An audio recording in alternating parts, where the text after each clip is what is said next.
നിന്റെ മനസാക്ഷിയെ സൗഖ്യമാക്കുന്ന യേശുക്രിസ്തുവിന്റെ രക്തം. ആ 2000 വർഷങ്ങൾക്ക് മുമ്പ് ആ ക്രൂസിൽ അവൻ കഷ്ടമേറ്റ് മരിച്ചത് നമ്മൾ ചെയ്ത പാപത്തിന്റെ ശിക്ഷയാണ്, നമ്മൾ ജനിച്ച പാപത്തിന്റെ ശിക്ഷയാണ്. ആ യേശുക്രിസ്തു നമുക്ക് പകരക്കാരനായിട്ട് ദൈവകോടതിയുടെ മുമ്പിൽ മരിച്ചു. അവൻ അടക്കപ്പെട്ടു. എന്നാൽ ദൈവമോ മരണഭാഷങ്ങളെ അഴിച്ചിട്ട് 3-ാം ദിവസം അവനെ ഉയർത്തെഴുന്നേൽപ്പിച്ചത് വഴി ആ യേശുക്രിസ്തു ഭൂമിയുടെ ഏകാധിപതിയായിട്ട് മടങ്ങി വരുന്ന പ്രിയപ്പെട്ടവരെ, നമ്മുടെ പാപപരിഹാര ബലിയായിട്ട് അവൻ മരിച്ചുവെങ്കിലും അവൻ മരണത്തെ ജയിച്ച് ഉയർത്തെഴുന്നേറ്റ് വീണ്ടും മടങ്ങി വരുവാനുള്ള സമയമായിരിക്കാല്. എന്റെ പ്രിയപ്പെട്ടവരെ, പാപം ചെയ്തു പോയി, കുറ്റം ചെയ്തു പോയി, കൊലപാതകം ചെയ്തു പോയി, മറ്റു വിധമായിരിക്കുന്ന തെറ്റുകൾ ചെയ്തു പോയി. എന്നാൽ അറിവില്ലായ്മയുടെ കാലങ്ങളെ ഇപ്പം ലക്ഷ്യമാക്കാതെ എല്ലായിടത്തും എല്ലാവരും മാനസാന്തരപ്പെടണമെന്ന് ദൈവം കൽപ്പിക്കുന്നു. ആകയാൽ പാപമോചനത്തിന് വേണ്ടി, നരകാഗ്നിയിൽ നമ്മളെ രക്ഷിക്കുവാൻ വേണ്ടി നിങ്ങൾ എന്താണ് ചെയ്യേണ്ടത്?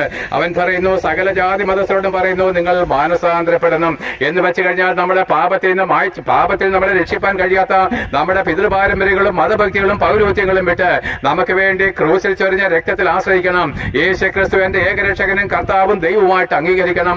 അവനെ മാത്രമേ ആരാധിക്കാവൂ എന്നുള്ള നിയമത്തിലേക്ക് മടങ്ങി വരണം.